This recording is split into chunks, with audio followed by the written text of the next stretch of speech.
Today on Dino's Tinker Shed, I have just one question for you, and that is, shall we play a game?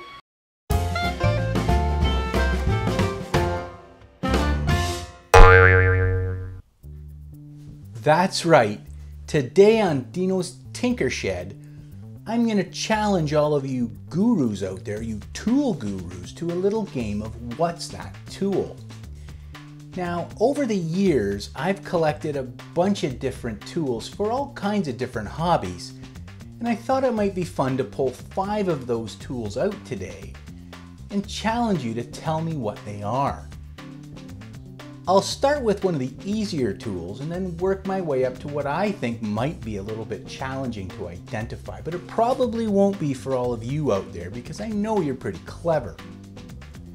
We'll do a basic scoring system. So the first tool will be 1 point, the second tool 2 points, the third tool 3 points, the fourth 4, and then the fifth one will make 6 points just to make it different. At the end of the video, I'll tell you what each one of them is and what it's used for in case you don't know. But again, I'm pretty sure you'll be able to figure all these out. And if you like it, I'll make more videos like this with more of the odd tools that I have here in the shop. And maybe, if you haven't seen the tool before, it might be something that you're interested in purchasing or using in your own shop. So why don't we get started now with the first tool. Here is the first tool, and I would categorize this as sort of a home improvement tool, a tool that you would use around your house.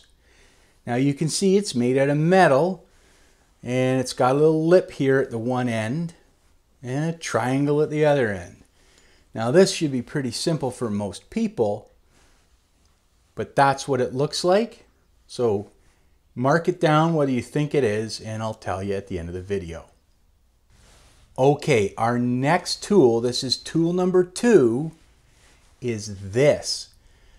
Now this looks remarkably like a screwdriver, except the actual end of it here is bent and then flattened out to this fork at the other side here. Now this would fall in the automotive category of my tools. And most people probably know what this is, but I'll give you a good look at it here. All right, so that's tool number 2. You let me know what you think it is at the end. Tool number 3 would fall probably in metal fabrication in terms of that category. So you can see it's got this shaft here made out of metal that looks a lot like a pencil. It's got a little grub screw here. And then at the end, it's got this bent metal rod that looks like it's sharpened on 2 sides. And that actually rotates in that metal shaft. So what do you think this is? I know that you're going to guess this. I know it. It's not that hard. So that is tool number 3. Tool number 4 is this tool here. It's kind of like a pyramid, and it's actually 2 pieces. This will come apart. So there's the base that has this little spike, pointy spike, and then there's this pyramidal bell-shaped thing here. It looks like a Devo hat. So if people know what that is, you'll know what I'm talking about. Now this would fall in your home and garden category, I would think would be what you would classify this as. And the 2 pieces fit together like that. The cone balances on the shaft. And that is tool number 4. Tool number 5 is this guy right here. Now, it looks like a regular pair of pliers. So don't just say pliers. And it's sort of the handles lock with this little release button here. And it's got these pivoting jaws up here. So these are a specific pair of pliers, and this would fall definitely in the automotive category. So they're made out of metal like this. They lock closed. You have to release them. And they have a very specific function when you're working on your car or truck or motorcycle, I guess, some motorcycles. So that is tool number 5. I put it in, I thought maybe this might be the most difficult one for some people, but you know what? I'm pretty confident most people are going to guess these, and I want you to be successful. So I didn't pick too challenging tools for this first episode of Guess That Tool. Okay, let's go back and see how you did, and I'll tell you what each tool is individually. Well, how did you do? Did you score a perfect score? I think it's 15 points, I think was the actual perfect score.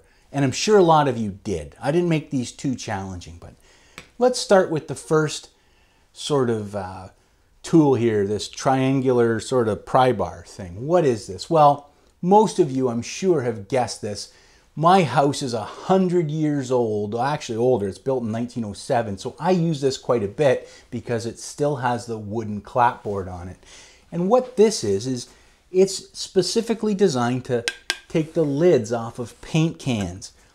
Many people will use a screwdriver for this, and it works fine, but this tool is specifically designed and shaped so that it can pry that lid off much easier than a screwdriver. And the beauty of this is it gets dirty instead of all your screwdrivers. So that's the first tool, a paint can lid remover tool. Did you get it right? I know you did. Okay, what is tool number 2? This is the one that kind of looks like a bent screwdriver. Well, what this is this is actually an automotive fastener removal. So if you've ever seen those little plastic Christmas tree type fasteners that hold in plastic trim, this tool is actually designed to slip underneath the panel and gently pry out that Christmas tree fastener so you can reuse it. If you just try to use a regular screwdriver, oftentimes you're going to damage the panel because it focuses way too much force right at the outside edge of the plastic panel. This actually reaches in and spreads that force out and allows you to safely remove those trim panels so you can put them back in after you've done the work that you need to do. So that's tool number 2, an automotive trim panel. So all of you have 3 points now, I'm pretty sure. Tool number 3 here is this metal pencil looking thing. So what do you use this for? Well, this is actually used to remove the burr from a piece of pipe that you may have cut with, say, a pipe cutter, like copper pipe. You can run this around the inside of that hole and it will actually cut the metal and remove the burr. And you can use this on copper, aluminum, even mild steel, because this black piece here is usually made out of carbide.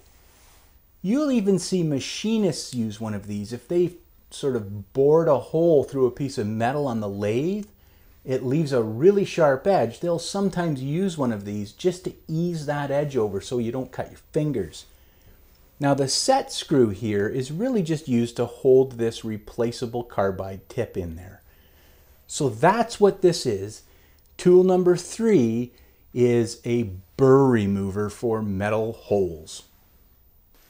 Okay, tool number 4, this little Devo hat kind of thing here. What is this for? Well, again, this is home and garden. And what this thing is it's a lawnmower blade balancing tool. So I just happen to have a used blade here from Carl's lawn tractor.